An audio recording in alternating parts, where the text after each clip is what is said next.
Yes, a very special interview. Hi, DanDan. Welcome. Hi. Hi. Hi. So, if you guys aren't already aware, we finally set up a YouTube channel for Game of Thrones Conquest. Woohoo! Woo. Uh, Yeah. DanDan, who is now an assistant producer at Warner Brothers Games Boston, was the one who pushed forward this initiative and helped produce our Warner Brothers Games Boston studio tour. And it was our first live action content that we've ever done, so it was really exciting.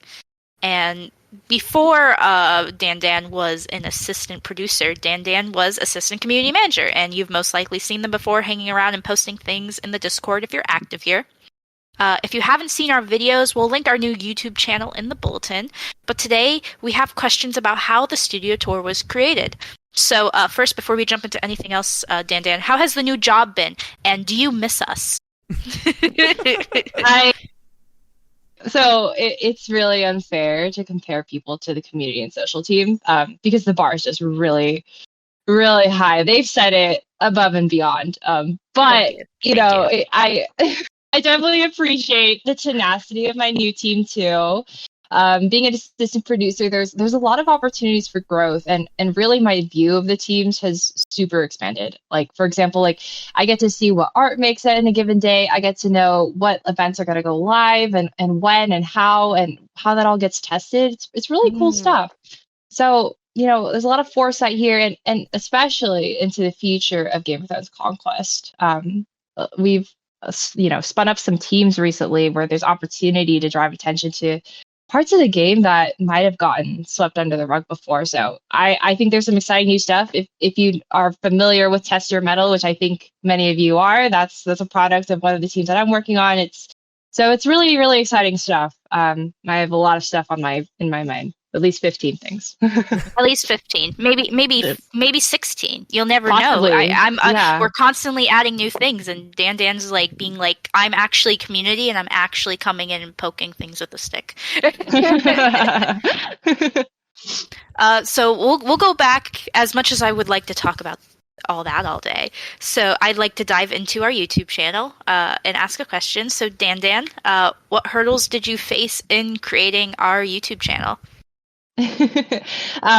So I mean, the first things first is originally when I came on the team, there were no videos to base YouTube on, and when we look at the studio tour and the channel as we see it today, it's really easy to just look at that and say like that's the product, is that the channel exists, and the video exists. But really the hurdles were to create a continuous pipeline of videos that we aren't going to just say one and done. We're going to have people continuously being able to create stuff. Tiberius and Spectre are going to have new ways to innovate and iterate on the content that we create. But most importantly, that there's a constant stream of entertainment for you guys, really, and information too, like stuff that's actually relevant to you. So, it required vision. It required working with limited resources, and that turns into sourcing equipment, finding people who can run the equipment, handing out release documents, getting approval from studio leads. So a lot of times we'd be doing research and, I would say hey, what if we brought this to the table? And it would be dead even before it got off that sentence, before I even finished talking, because there's just quite a lot of limitations, more than you'd expect. So a lot of our channel, relies on the content that we document, like from second to second, from sentence to sentence, from clip to clip in writing. So there was that hurdle, which is a lot of little hurdles combined into one big hurdle, best summed up in we needed to create a content pipeline. And we really did do that. I'm very grateful for the support that it took to make that happen. Yeah, awesome. And I just want to back up what DanDan is saying. Theoretically, it's easy for us to create a Gmail account, open up a YouTube channel, but the difficulty is really sustaining a content pipeline and creating videos that you guys actually want to watch. And because the Boston tour video was the first time we revealed our true faces and what we look like now, we thought this would be the appropriate launch video. So there's definitely going to be more videos of us in the future, in addition to videos that will introduce you to our game updates. Yeah, so much content that we want to do in the future for our YouTube channel that makes it easier for you guys to digest things. Talking about the studio tour, I'm going to ask both of you this question, but first Okay. I'll focus on DanDan, which was what was some of your favorite parts about recording that studio tour?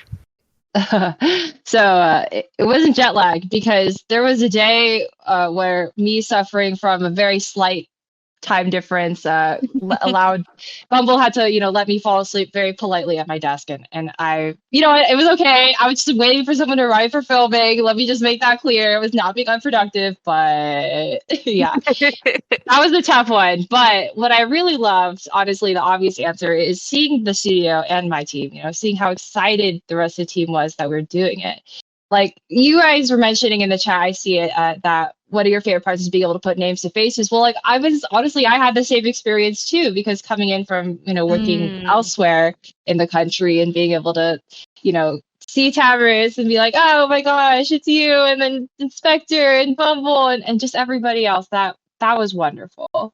And I think that the Boston studio too, they had this similar reception because this was a big time when everybody was getting together for a celebration, and basically everyone was wondering like, oh, how can we put our best foot forward for our community of players, like in a real way, because we really want to share what an impact that y'all have made on us at our game.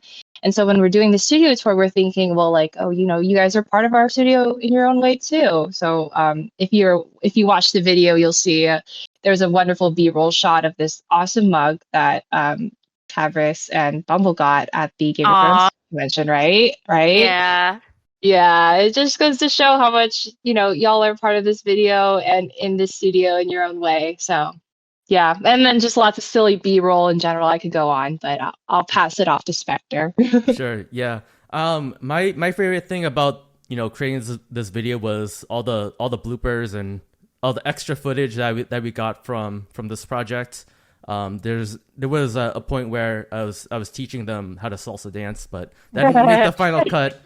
I wish it did, but it didn't. You're way too good at dancing, like comparatively. Like you do a second blooper reel. Blooper reel.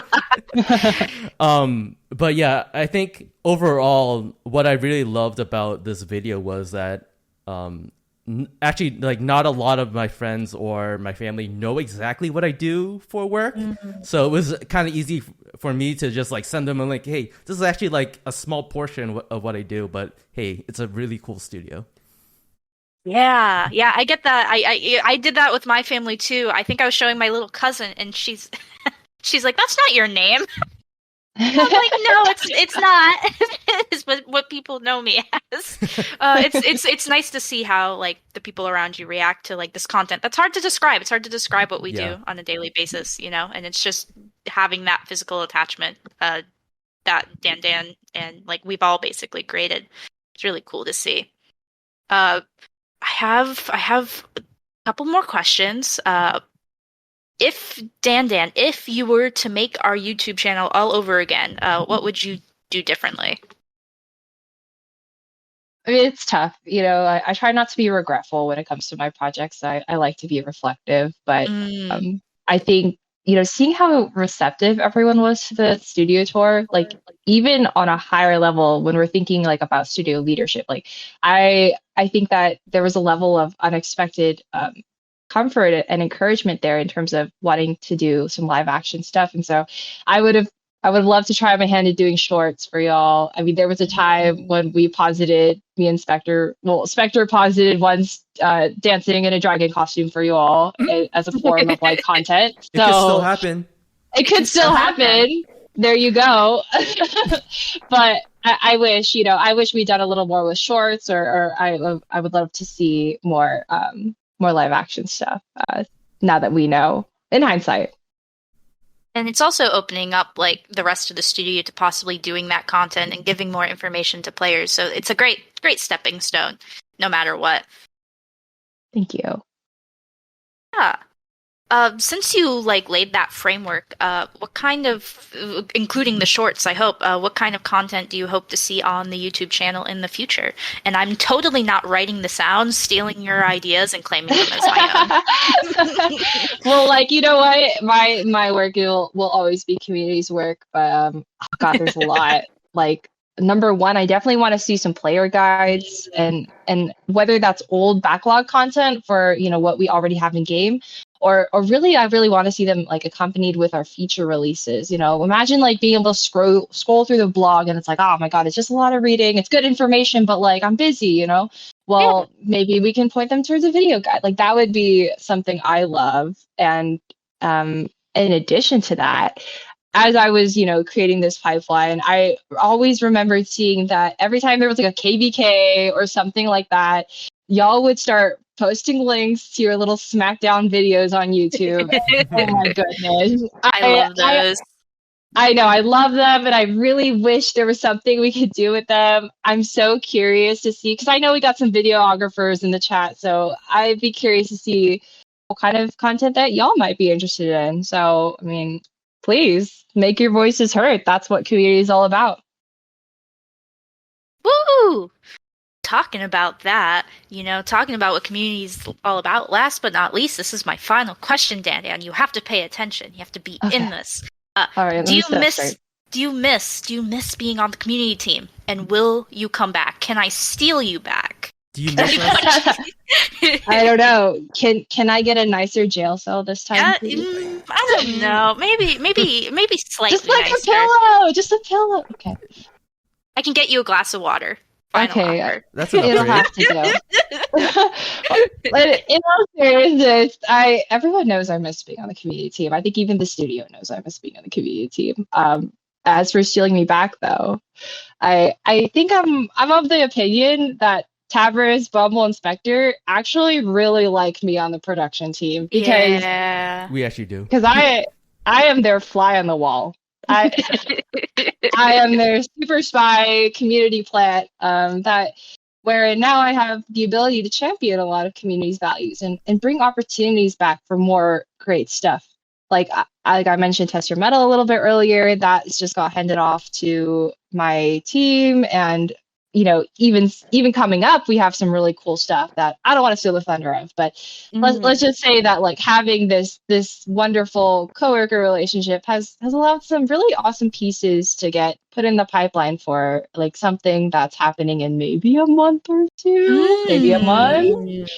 One, yeah. Anyways, so I may not officially be on the community team anymore, but a good community never leaves you, and community is in the heart of my work. Always. Aw. Thank you, DanDan. I appreciate you. Thank you so much for your words of wisdom and coming on and talking to us today and telling players that you are their little spy in the development team. I love you both, and I love you, Bumble, and I love you, Game of Thrones Conquest community.